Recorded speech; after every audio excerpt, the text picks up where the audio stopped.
House Democrats introduce resolution to strip Boebert of committee assignments. Nearly a dozen House Democrats introduced a resolution Wednesday to strip Representative Lauren Boebert, Republican Colorado, of her committee assignments for anti-Muslim remarks aimed at Representative Ilhan Omar, Democrat Minnesota. After House Minority Leader Kevin McCarthy declined to punish Boebert for making them. Representative Ayanna Pressley, D-Minn, formally introduced the measure, which is backed by Reps. Cori Bush of Missouri, Judy Chuy, Barbara Lee and Jimmy Gomez of California, Jesús Chuy García of Illinois, Pramila Jayapal of Washington, Rashida Tlaib of Michigan, and Jamaal Bowman and Alexandria Ocasio-Cortez of New York. The resolution follows Boebert's repeated use of anti-Muslim remarks aimed at Omar, one of the first two Muslim women, along with Tlaib, to serve in Congress. In a video clip that emerged last month, the Colorado lawmaker compared Omar to a terrorist. "Well, she doesn't have a backpack. We should be fine," Boebert said about a time she allegedly shared an elevator with Omar. Omar denies the incident ever happened. Boebert also called Omar a member of the "Well, she doesn't have a backpack. We should be fine." For a member of Congress to repeatedly use hateful, anti-Muslim rhetoric and Islamophobic tropes towards a Muslim colleague is dangerous, Pressley said at a press conference announcing the resolution. "This sort of toxic behavior has no place in the halls of Congress, and it diminishes the honor of the institution that we all serve in." Enough is enough, Pressley continued. "Without meaningful accountability, we risk normalizing this behavior and endangering the lives of our Muslim colleagues, Muslim staffers and every Muslim who calls America home." She added, "How we respond in moments like these will have lasting impacts, and history will remember us for it. The world is watching." "Lauren Boebert is a danger to this country," Bush said. "Lauren Boebert is a danger to this country.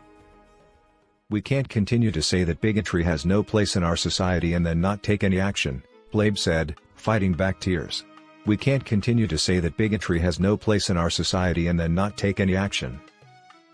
More than 40 House Democrats have called on Boebert to be stripped of her committee assignments, saying in a joint letter last week that there must be consequences when members of Congress demonize an entire religion and promote hate from their positions of public trust.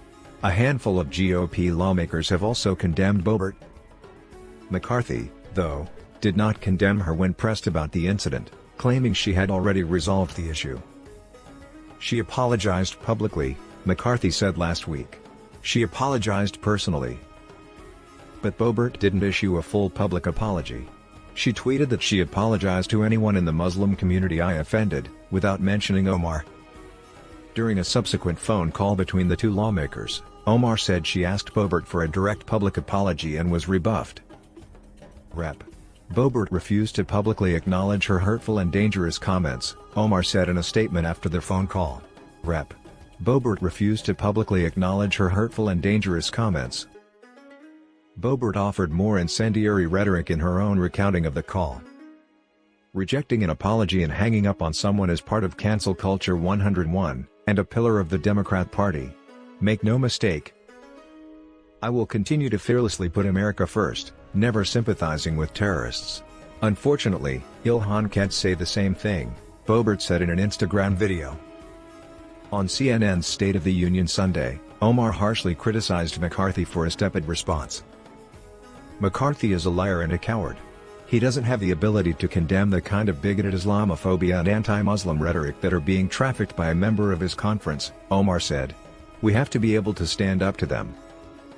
And we have to push them to reckon with the fact that their party, right now, is normalizing anti-Muslim bigotry." This year, Democrats have already stripped Reps. Paul Gosar, Republican Arizona, and Marjorie Taylor Greene, Republican Georgia, of their committee assignments for threats of violence. In introducing the resolution against Boebert, lawmakers are hoping to pressure House Speaker Nancy Pelosi to take similar action. On State of the Union, Omar said Pelosi promised her she would take State of the Union against Boebert this week. "I've had a conversation with the Speaker, and I'm very confident that she will take decisive action," she said. "As you know, when I first got to Congress, I was worried that, I wasn't going to be allowed to be sworn in because there was a ban on the hijab. She promised me that she'd take care of it. She fulfilled that promise. She made another promise to me that she will take care of this, and I believe her." At her weekly press conference Wednesday, Pelosi would not say what kind of action she had planned. "When I'm ready to announce that, I'll let you know," she said.